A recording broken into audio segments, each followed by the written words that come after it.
하나님은, 잘 이해하십시오. 하나님은 우리의 삶에 밀착되어 있습니다. 여러분이 하나님과 거리를 둔다고 거리를 더 주는 게 아니에요. 하나님이 쟤는 밥맛 없어 멀리 떨어진다고 떨어져 있는 거 아닙니다.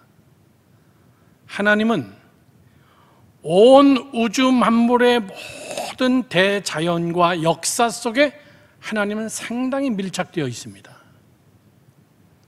여러분이 실컷 좋건 하나님은 우리의 삶에 밀착되어 있다는 것을 여러분 알아야 됩니다. 대한민국이 대단한 감시 카메라의 국가입니다. 우리의 일거수일투족이 다 밀착되어 있습니다. 뭐 껌껌한 반쯤에 누가 안 보겠지, 천만의 이야기입니다. 다 추적됩니다. 범인 잡아내는 거, 도망자 잡아내는 거 아무것도 아닙니다. 우리의 삶을 다 밀착해 있어요. 여러분이 들고 있는 핸드폰 계약서가 굉장히 두꺼운데 여러분 다 사인했어요. 다 읽어봤습니까? 저도 안 읽어보고 사인해요. 그 안에는 여러분의 위치 추적을 다 가지고 있어요. 여러분이 승낙을 안 하면 안 되게 2년 동안은 여러분의 대화가 다 녹음이 되어 있습니다.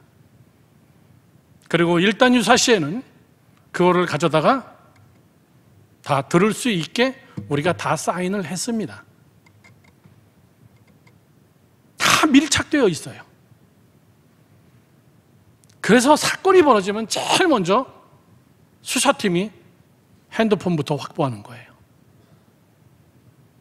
세상도 그런데,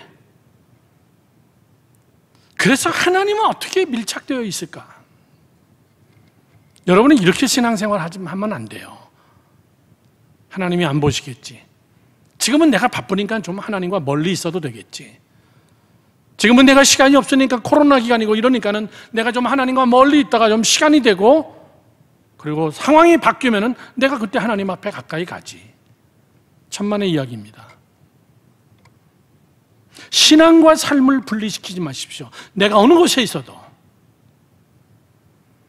여호와 삼마라는 뜻이 무슨 말이냐면은, 여호와 삼마는 하나님이 거기 계시도다. 다 같이 시작. 하나님이 거기 계시도다. 조금 더 크게 시작. 하나님이 거기 계시도다. 그 얘기예요. 이 말의 뜻이 뭐냐면은 거기 없는 줄 알았는데 계셨었구나, 이런 뉘앙스예요. 거기 있었어요? 거기 계셨어요? 그때?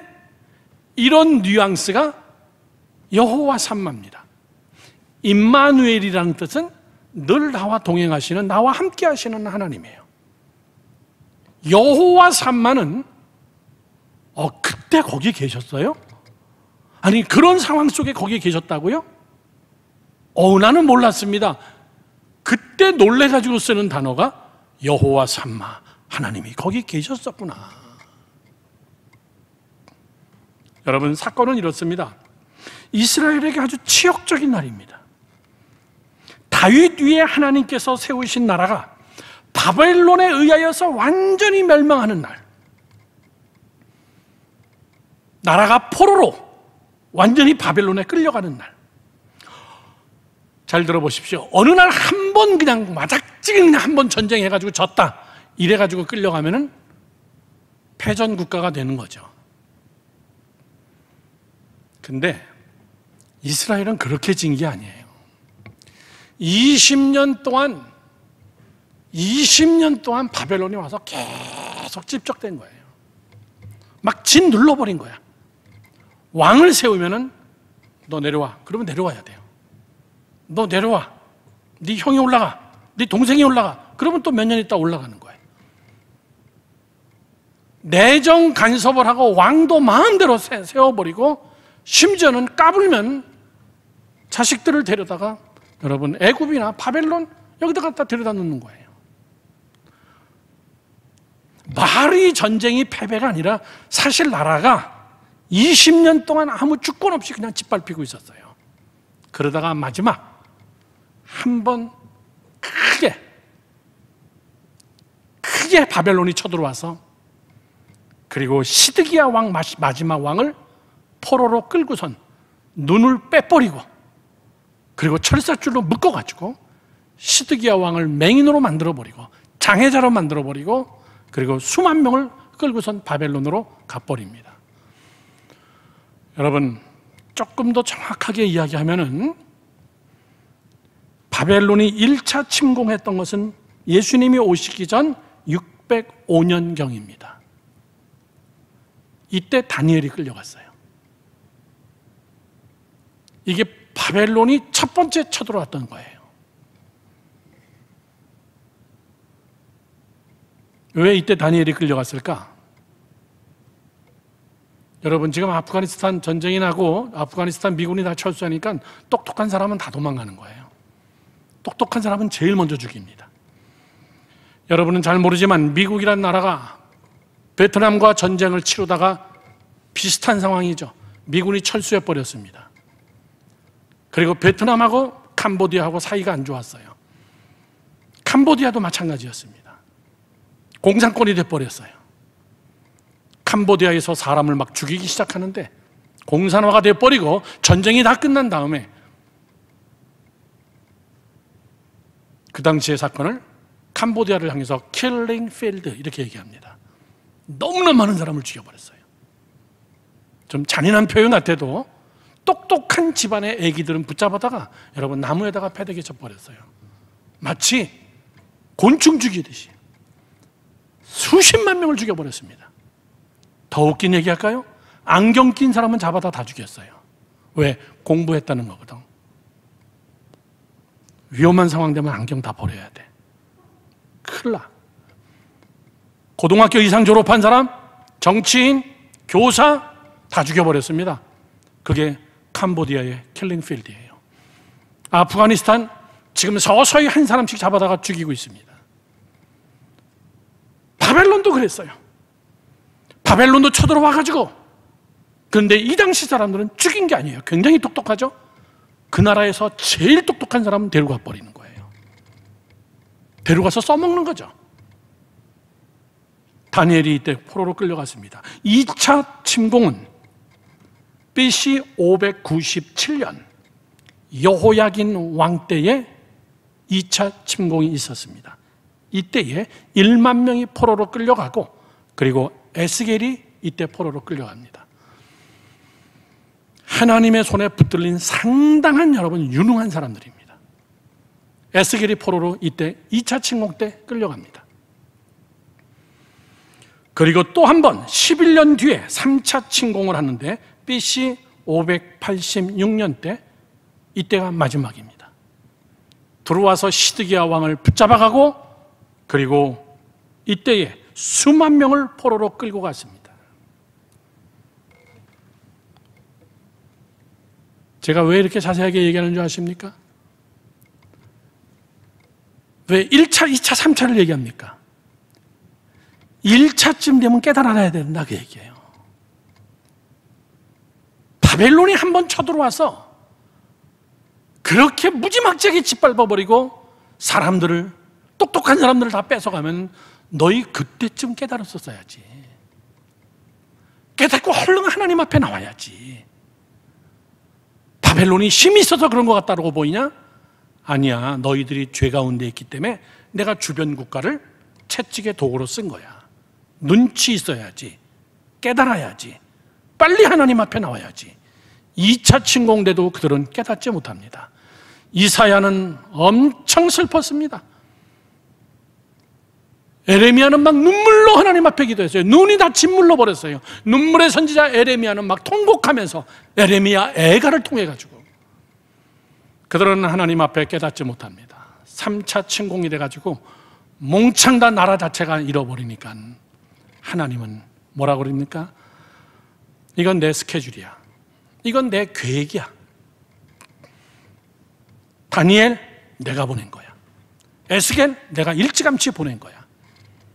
그 안에 하나님의 택한 사람들을 미리 꼽아놨던 거예요. 그들을 통해서 그 안에 하나님의 나라가 세워지는 놀라운 다니엘과 같은 역사가 나타나기 시작하는 거예요. 여러분, 2차 포로로 끌려간 에스겔이 포로로 끌려간 지 5년쯤 됐을 때 하나님은 에스겔에게 환상으로 나타난 거예요.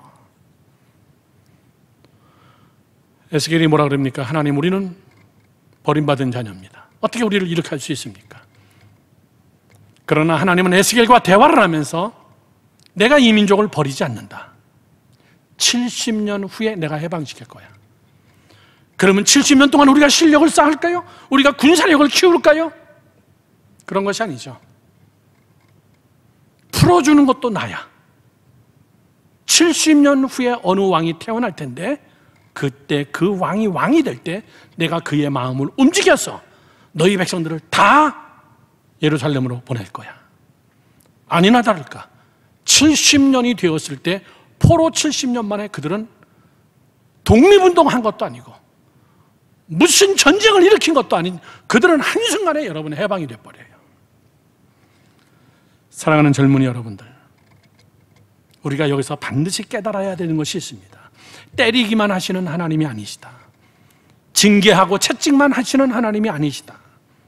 싸매고 치료하시고 전쟁도 하나님이 일으키시고 포로로 끌려가는 것도 하나님이 하시고 그들을 하나님의 시간표 속에서 한순간에 해방시키는 것도 하나님이 하시는 것이고 우리는 소망이 없다 해도 하나님의 계획은 살아있구나.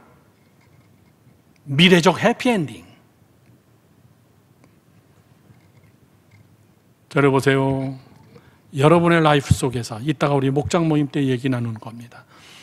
여러분의 삶 속에서 전쟁은 아니지만은 때로는 젊은 나이지만 아직 어리지만은 또 미래에도 그럴 수 있습니다. 완전히 두 발 두 손이 다 꽁꽁 묶인 것 같아요. 내가 할 수 있는 게 아무것도 없는 것 같아요. 우리 가정 속에 그런 일이 생기고 우리 엄마 아빠에게 막 이런 일이 생기고 또 미래 속에 무슨 일이 생길지를 모르는 이런 상황 속에 마치 비슷합니다. 여러분, 이런 코로나가 올 때 깨달아야 돼요. 꼼짝 못하잖아요. 인간들 별 볼 일 없잖아요. 눈에 보이지도 않고 만져지지도 않는 박테리아 하나 때문에 이렇게 거리를 두고 학교도 제대로 못 가고 관계성도 제대로 쌓지도 못하고 경제는 바닥 쳐버리고 이럴 때 우리 깨달아야 돼요. 오늘도 목사님이 여기 앉아있는 젊은이들 머리를 쉬어보니까 코로나 전 약 90명에서 100명 모일 때 딱 3분의 1이 모였어. 이야, 참 기가 막히구나. 이거보다 더 강한 박테리아가 나오면 코로나 변이의 변이가 나와가지고 백신을 맞아도 아까 제가 내려 올라오다가 봤어요. 미국이 여러분 백신 60% 70% 대한민국이 이제 다음 주까지 추석 이후가 되면 76%로 미국과 일본을 앞지를 정도로 위드 코로나가 될 거다라고 얘기하지만은 2,000명대가 계속 넘어요. 백신 맞은 사람이 여러분 죽어가고 있어요. 미국은 145명씩 매일 죽어가요. 그 사람들 백신 안 맞아서 죽은 사람 아니에요. 그러니까 의학계는 또 열심히 연구하는 거예요. 더 강한 백신은 또 무엇일까? 사람하고 싸우는 전쟁이 아니라 눈에 보이지도 않는 그 현미경으로 봐야 되는 아주 극소 이 박테리아와 싸워야 되는 전 세계가 그러면서도 이기지도 못해요. 이게 뭐예요? 바벨론의 포로로 끌려가나? 이런 상황에 꽉 묶이나? 왜 내 미래는 안 풀리나? 왜 이런 어려움이 나한테 있나? 지금 여러분들이 뭐 결혼을 해서 처자식이 있습니까? 그러나 우리는 또 그런 일들을 해야 돼요. 그런 상황이 우리 앞에 옵니다. 12시가 지났기 때문에 어저께가 미국 시간 9.11 테러 20주년이에요. 수천 명이 죽었습니다. 9.11 테러로 쌍둥이 빌딩 2개가 폭파한 게 아니라 4개가 6개가 폭파했어요. 가서 본 사람들은 알지만 다 2개라고 생각해요. 2개가 무너지면서 그 옆에 있는 부속 건물들, 월드 트레이드 센터의 부속 건물들 1, 2층짜리가 아니에요. 6층, 9층, 10층짜리 그런 큰 빌딩 바로 옆에 붙어 있는 것들도 다 같이 함께 무너진 거예요. 그 중에서 제일 큰 거 메리엇 호텔. 메리엇 호텔은 월드 트레이드 센터 넘어가는 다리만 놔두고 다 부서졌어요. 얼마나 많은 사람이 죽었어요. 20년 전입니다. 미국은 즉각 전쟁을 선포하고 아프가니스탄으로 간 겁니다. 전투기와 군함에다가 전투기, 보이지 않는 핵 잠수함까지 끌고선 걸프만에 가서 전쟁을 선포한 겁니다.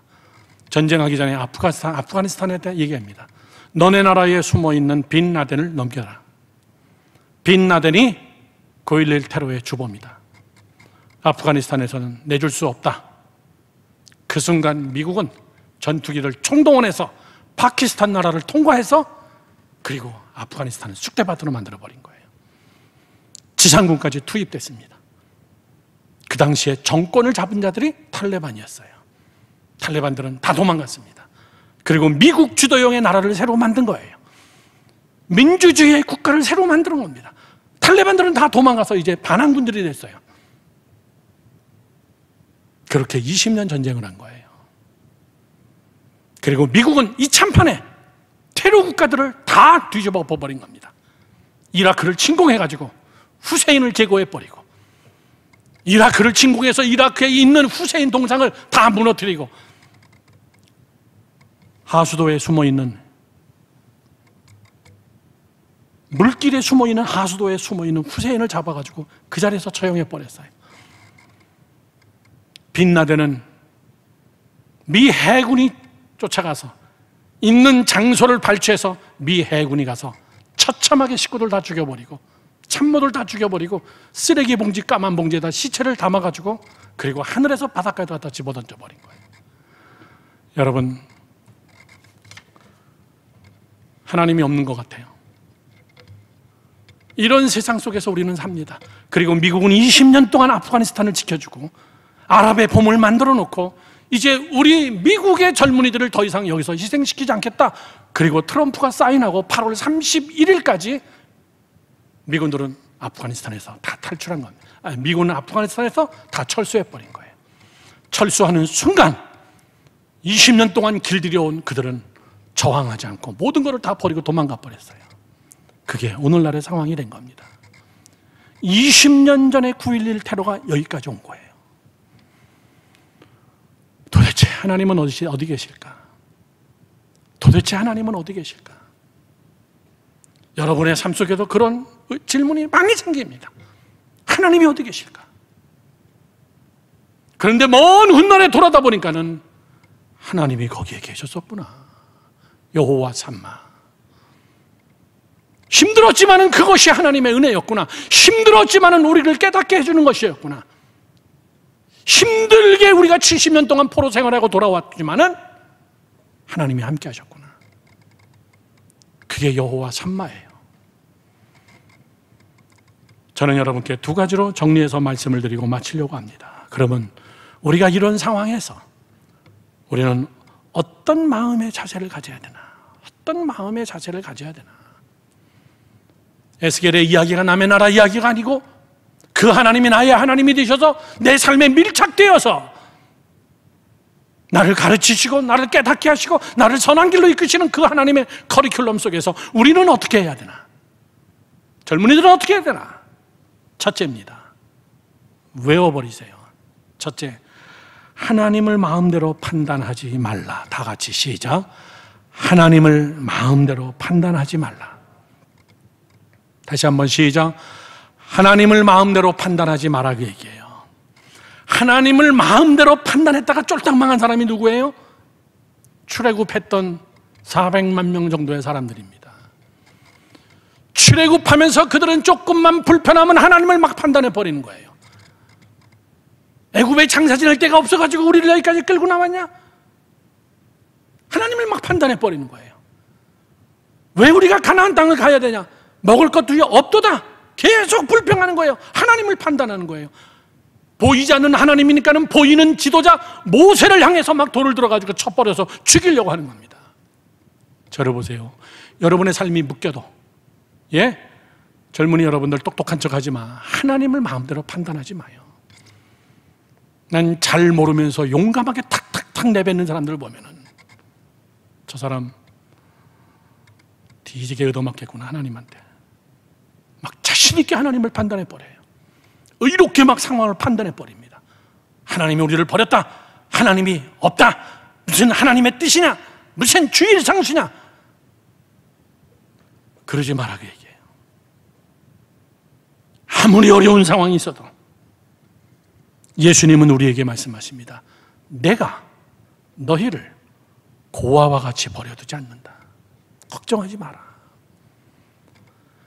내가 너희를 고아와 같이 버려두지 않는다. 더 정확하게는 마태복음 28장 20절에 이렇게 써 있습니다.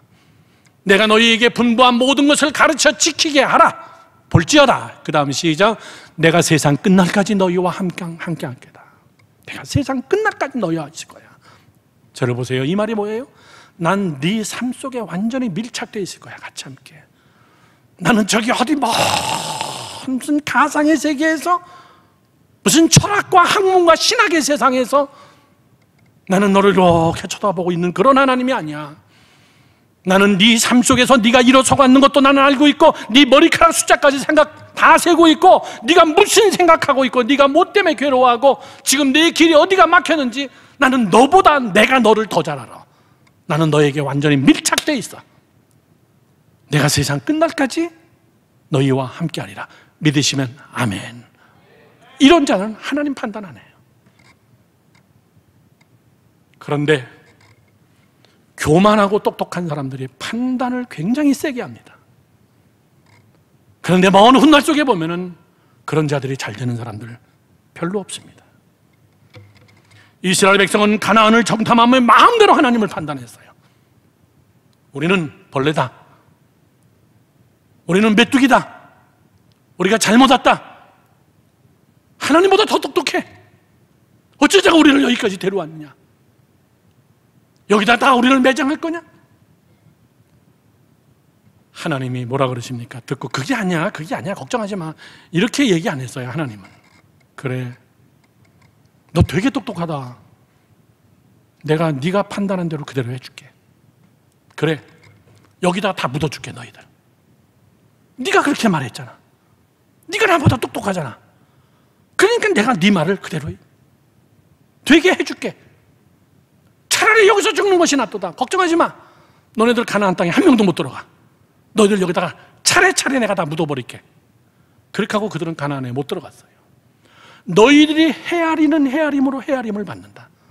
너희들이 입으로 하나님을 판단한 그대로 하나님이 그대로 해주겠다 이거예요. 여러분, 제가 여러분에게 겁주고 여러분을 무섭게 만드는 게 아니에요. 내가 내 눈으로 보기에는 희망이 없는 환경 같아도 거기에 하나님이 계시도다. 아브라함이 그랬어요. 너 내가 지시하는 땅으로 가. 염려하지 마. 너 굶겨 죽이지 않아. 걱정하지 마. 그리로 가. 아브라함은 그 땅으로 갔습니다. 그리고선 먼 훗날에 아브라함이 그런 고백을 안 했을까요? 하나님이 내 가는 곳마다 거기에 계셨었구나. 여호와 삼마 하나님이시구나. 나는 그때 정말 뒤지게 힘들었어. 난 그때 정말 되게 무서웠어. 그래도 나는 순종하면서 따라갔어. 그랬더니 하나님이 거기에 계시더라. 하나님이 다 해주더라. 사랑하는 젊은이 여러분들, 이런 간증, 이런 고백이 있어야 돼. 내가 넘어지고 쓰러져 있어도, 패배한 것 같아도 내가 거기에 있어. 그래서 하나님은 에스겔에게 실제적인 환상을 보여준 겁니다. 성전이 다 파괴되어진 것 같아도 너 성전 저 강대상에 올라가 봤더니 거기서 물줄기가 쫄쫄쫄쫄쫄 흐르는 환상을 보여준 거야. 시원하지 않지? 꼭 아기가 소변 보는 것 같지? 걱정하지 마. 너 1,000척을 청량해서 가봐. 강대상소부터 시작해가지고 1,000척, 약 100m 정도를 측량해서 가서 보니까는, 거기 가서 보니까는 그 물이 흘러서 발목에 찼어요. 이게 발목밖에 안 찼네. 거기서부터 다시 1,000척을 청량하니까 그 물이 무릎에 찼습니다.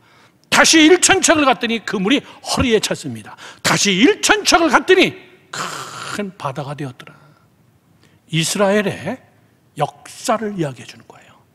너네 민족을 내가 이렇게 만들 거야. 내 계획 속에 있어. 내가 너희들의 삶 속에 내가 밀착되어 있어. 염려하지 마라 그 얘기예요. 너 나 마음대로 나를 이렇게 판단하지 마. 마른 뼈들이 가득한 것을 바라보고 뭐가 보이느냐? 마른 뼈다구만 보입니다. 그들을 향하여 명령하라. 그랬더니 그 마른 뼈들이 일어나서 큰 군대가 되었더라. 지금 너희들의 모습은 마른 뼈야.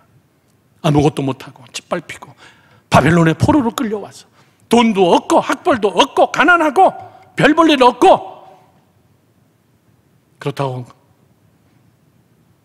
그렇게 생각하지 마. 나는 너에게 대한 비전을 가지고 있어. 네가 너를 그렇게 생각하지 마. 나는 너에 대한 비전이 있어. 나는 너에 대한 계획이 있어. 나는 너에 대한 섭리가 있어.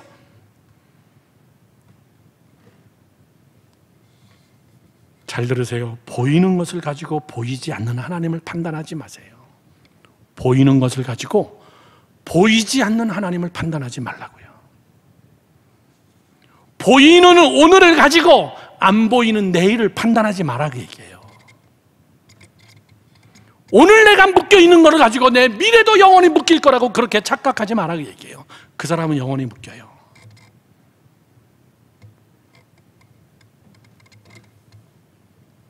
여러분 다 아는 그림입니다. 조그만 그림에 발자국이 있는데 발자국이 하나밖에 없어요. 유명한 시죠. 모래 위의 발자국. 메리 스티븐슨이 쓴 시죠. 어느 날 밤 꿈을 꾸었네. 주와 함께 바닷가를 거니는 꿈을 하늘을 가로질러 빛이 임한 그 바닷가 모래 위에서 두 짝의 발자국을 나는 보았네. 한 짝은 내 것, 또 한 짝은 주님의 것. 거기서 내 인생의 장면들을 보았네.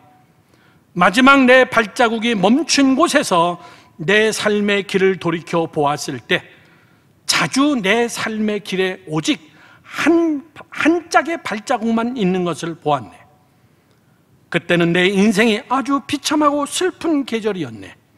나는 의아해서 주님께 물었네. 주님, 저때 제가 가장 힘들고 지쳐서 삶의 소망이 끊어진 시기였는데 왜 제 발자국만 혼자 있습니까? 주님은 어디 계셨습니까? 그때 주님의 말씀은 그때 너는 걸을 수가 없어서 내가 너를 등에 업고 걸었노라. 저 발자국은 내 발자국이다. 여러분 그 그림 알죠? 우리 하나님은 그렇게 내 삶에 밀착되어 있어요. 여러분이 걷지 못하면 질질 끌고 가시는 하나님이 아니에요. 번쩍 들어서 업고 그리고 가시는 하나님이에요. 그래서 여러분 하나님을 마음대로 판단하지 말라고 얘기해요. 주의 종을 막 마음대로 판단해버리고 교회를 막 하고 마음대로 막 판단해버리고. 제가 미국에서 개척하고 9년 만에 엄청난 교회 건물을 그냥 말 그대로 한 번에 삽버리는데 많은 사람들이 뭐라 그러냐면은 안 목사님 열정은 있는데 대책은 없다. 저 400만 불 넘어가는 저 엄청난 건물을 수십억의 건물을 은행 잔고에 선교 건축 헌금 봉투에 은행에 4만 불도 없는데 4천만 원도 없는데 어떻게 수십억짜리 건물을 사겠느냐. 많은 사람들이 막 판단하는 겁니다. 그러나 그들의 이야기는 틀리지는 않습니다. 왜? 사실적인 이야기니까. 그리고 교인들이 제 곁을 떠났습니다. 난 여기다 헌금하기 싫다. 부도나버리면 다 이거 완전히 끝장나는 건데 내가 왜 그런 데다가 건축 헌금을 하냐. 난 여기에 있고 싶지 않다. 그렇게 하고 교인 중에 절반이 떠났어요. 나는 내 마음에 확신이 있었어요. 저 사람들하고는 같이 신앙생활을 못한다. 같이 비전을 나누지 못한다. 난 신방 안 했습니다. 가서 그러지 말고 우리 같이 함께 하나님의 뜻을 구합시다. 이런 얘기 안 했어요. 저들이 떠나는 것은 나와 같이 함께 동역할 수가 없는 사람들이다. 우리는 1년 만에, 그 다음에 1년 만에 그 건물을 사갖고 들어갔어요. 누가 나를 향해서 아무도 융자해 주지 않습니다. 어느 은행도 융자를 해주질 않아요. 왜? 지금 건물도 내 건물이 아닌데, 목회자도 사택도 없는데. 그런데 어느 한 은행이 목사님 교회를 9년 동안 10년 동안 창립해가지고 그 모든 레코드를 보고, 은행에 매주마다 들어오는 헌금을 보고, 목사님의 목회 비전을 보고, 목사님의 나이를 보고 가능하겠다 싶어서 우리 은행이 나섰습니다. 지점장이 찾아와서 줬어요. 난 그 은행을 융자를 받으면서도, 수십억을 융자 받으면서도 걱정했어. 못 갚으면 어떡하지? 난 믿음이 그랬어요. 그런데 지금까지 아무 문제 없어요. 다음 주일날 제 뒤를 이어서 2대 목회자가 우리 교회 오셔서 설교해요.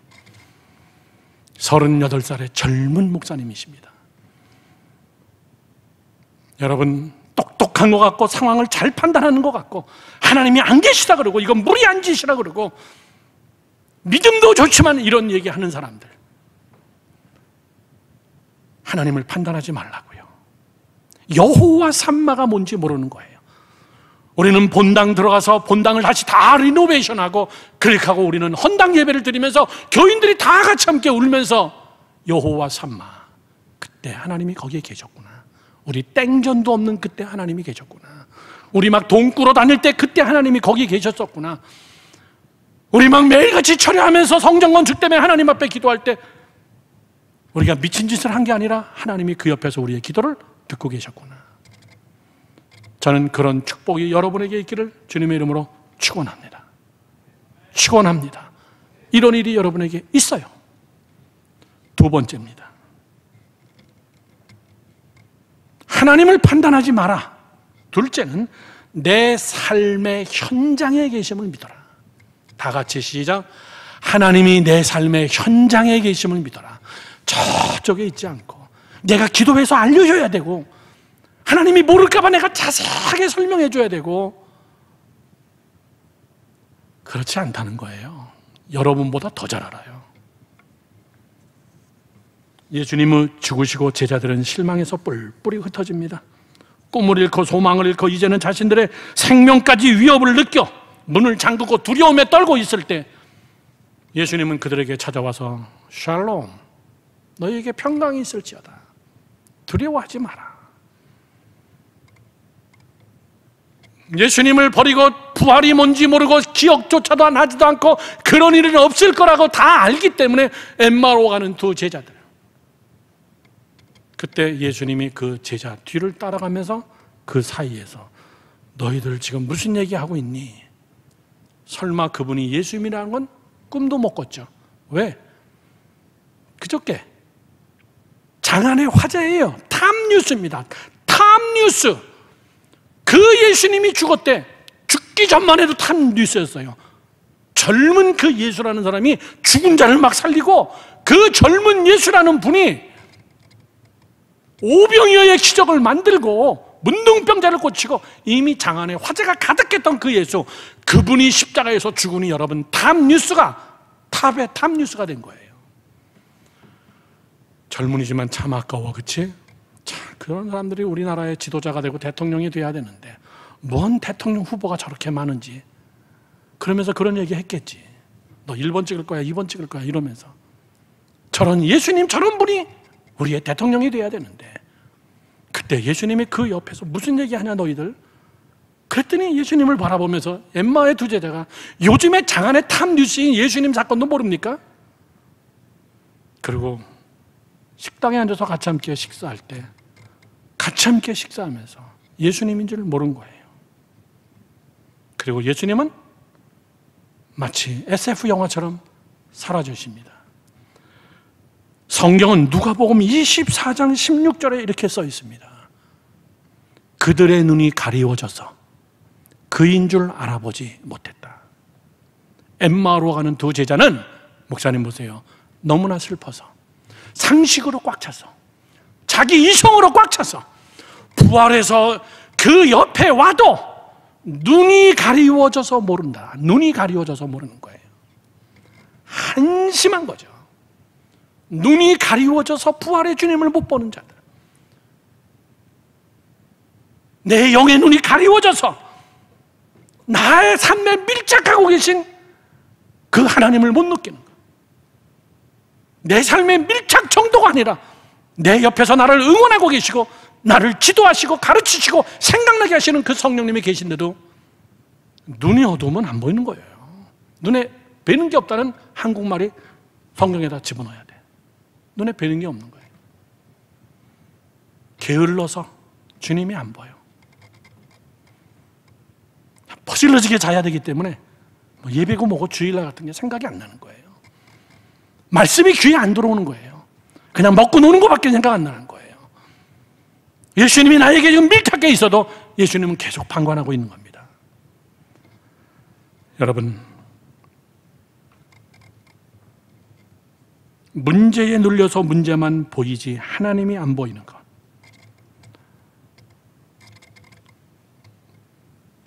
고든 맥도날드라는 목사님이 계십니다. 미국의 유명한 목사님이요. 이 목사님이 쓴 책 중에 하나님이 축복하시는 삶이라는 책이 있어요. 이 책에 나오는 글입니다. 그 글의 내용 중에 고든 맥도날드 목사님이 하루는 운전수 협회, 버스, 택시 운전수들만 가득 찬 그 모임에 가서 설교를 했어요. 거기서 이렇게 설교했습니다. 책에 나오는 내용이에요. 기사 여러분, 매일 이렇게 하세요. 여러분이 버스에 올라 손님을 태우기 전에 문을 닫고 빈자리를 바라보면서 이렇게 외치세요.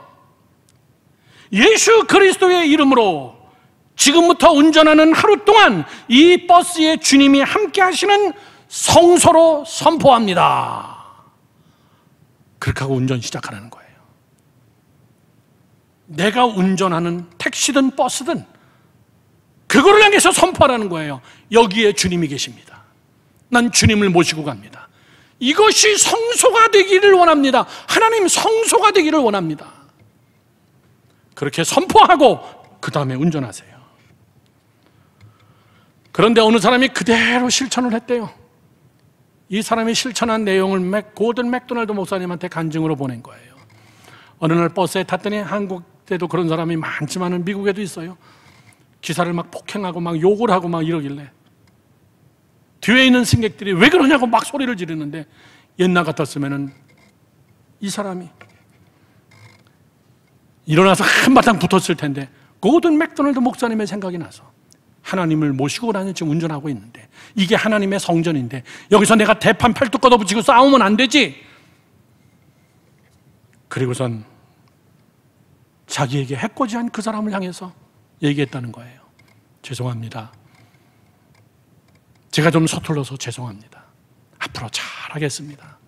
그랬더니 뒤에 있는 버스에 있는 승객들이 왜 그러는 거예요? 저런 나쁜 놈한테 왜 사과하냐는 거예요. 그러면서 이 기사가 내리는 그 사람한테 조심해서 하루 잘 지내세요. 사람들이 다 놀란 거예요. 사람들이 다 은혜 받은 거예요. 그리고 그 버스 회사에 다 글을 쓴 거예요. 도대체 저 사람 누구냐? 여러분, 그 사람이 그렇게 할 수 있는 게 뭐예요? 여호와 삼마, 하나님이 그 싸울 때도 거기에 계셨기 때문에, 내 택시 안에 나는 하나님을 모시고 다니는 기사기 때문에 내가 무슨 일을 해도 꼭 교회에서만 일하는 주의 종만, 성소에서 일하는 자가 아니라 내가 운전하는 택시 안에서도 버스 안에서도 나는 성전을 운전하고 다닌다. 젊은이 여러분, 공부하면서도 성소에서 공부하듯 해라고요. 공부할 때도 이 책상에 맞은편에 주님이 앉아 계시고, 내가 성공해야 되는 이유는 저분을 위해서, 저분의 동력자가 되기 위해서, 저분과 함께 일하기 위하여서, 성전에서, 하나님이 계신 성전에서 공부하듯이 여러분이 아르바이트를 해도 이거 시간당 얼마씩을 내가 벌어야 내가 좀 용돈을 쓰지, 그런 마음이 아니라 내가 일하는 이 아르바이트의 현장이 성소가 되어서 하나님을 모시고 산다. 9.11 테러 20주년을 맞이해서 어느 사람이 상을 받았어요. 한국인입니다. 맨하탄 9.11 테러 폭파 사건이 있었던 그 현장에서 얼마 떨어지지 않은 여러분 가게예요. 여기로 얘기하면 24시간 가게 문 여는 그런 가게였어요. 폭파가 되고 건물이 무너져 내리니까는 정전이 돼버리고 아비규환이 돼버린 겁니다. 사람들이 다 도망가 버렸어요. 거꾸로 경찰, 소방관, 세계 여러 나라에서 온 구조대원들, 이 사람들은 막 바글바글한 거예요. 그런데 이 한국 주인 혼자서 자기 가게에다가 촛불 켜놓고 퇴근하지 않고 그 가게를 계속 오픈한 거예요. 샌드위치를 만들어주고 물을 공급해주고, 우리 가게 와서 여기서 화장실에서 샤워하고 손 닦고 세수하고, 그리고 계산이고 뭐고 없어요. 그냥 먹고 싶은 거 다 먹으라고, 쓰고 싶은 거 그냥 다 쓰라고. 그러더니 이 아저씨는 자기 차를 가지고 가서 모자란 물건들을 계속 갖다 채워넣기 시작했어요. 20년이 지난 그 가게는 지금 어마어마한 가게로 소방관들과 경찰들과 맨하탄 사람들이, 이런 가게는 우리가 살려야 된다. 그분을 이번에 시상을 했어요. 그분을 시상을 했다고요. 다른 사람들은 가게 문 다 샷다 다 내리고 위험하기 때문에 다 도망가고, 여기다가 저 흙먼지 뒤집어 쓸 것 같아가지고 어차피 전기도 안 들어오는데, 이분은 가게 문을 다 열어놓고 마음대로 쓰세요. 필요한 거 제가 다 공급해 드릴게요. 크리스찬입니다. 난 오늘 그 기사를 보고 다음 달 뉴욕 가면 그 가게 한번 가봐야지. 여러분, 이런 자, 그 가게가 소방관, 경찰서 주변 사람들에게 가장 인기 있는 여러분 24시간 가게가 됐어요. 그리고 그분은 그 사진을 다 찍어서 자기네 가게에다가 붙여놨어요. 결론을 맺습니다. 그러면 어떻게 할까요, 목사님? 그러면 지금 어떻게 해야 되나요? 성경 한 구절을 읽고 마치려고 합니다. 에스겔 16장 6절 말씀이에요. 다 같이 시작. 내가 네 곁으로 지나갈 때에 내가 피투성이가 되어 발짓하는 것을 보고 내게 이르기를 너는 피투성이라 또 살아있으라. 다시 이르기를 너는 피투성이라 또 살아있으라. 무슨 말이에요? 에스겔이 하나님 앞에, 하나님 그러면 어떡할까요? 한마디로 얘기하면요, 견뎌, 이 얘기예요. 피 철철 흘려도 자살하지 마. 피 철철 흘려도 하나님을 원망하지 마. 사실 너희들의 대가야. 버텨. 하나님의 날이 이룰 때까지, 하나님의 해답을 줄 때까지, 하나님이 일하시고 움직일 때까지 버텨. 피가 나도 그냥 버텨. 그 말이에요. 내가 네 곁을 지날 때에. 하나님 나 아파 죽겠어요. 하나님 막 피가 철철 나요. 빨리 와보세요. 이런 이야기도 아니었어요. 내가 네 옆에서 너 피 흘리는 것도 다 봤어. 너 고통당하는 것도 다 봤어. 에스겔아, 버텨 이야기예요. 사랑하는 젊은이 여러분들, 목사님이 여러분에게 해줄 수 있는 해답은 성경에는 나오겠습니다. 버텨요. 버티지를 못하기 때문에 다 포기하는 거예요.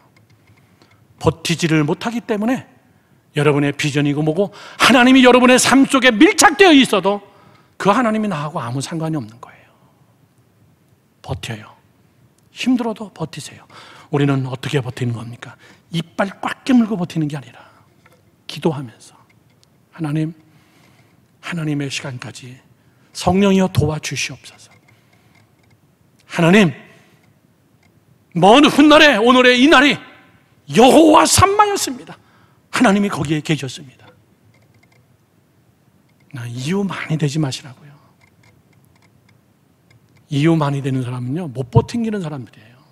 그럼에도 불구하고 주의 제단에, 그럼에도 불구하고 기도의 자리에, 그럼에도 불구하고 나에게 맡겨진 봉사의 자리에, 그럼에도 불구하고 하나님이 내 곁에 계시기 때문에 좋은 것으로 응답하실 그날까지 에스겔에게 주셨던 것처럼 버티는 겁니다. 그런 자들이 여호와 삼마의 간증이 저는 여러분의 것이 되기를 주님의 이름으로 축원합니다. 축원합니다.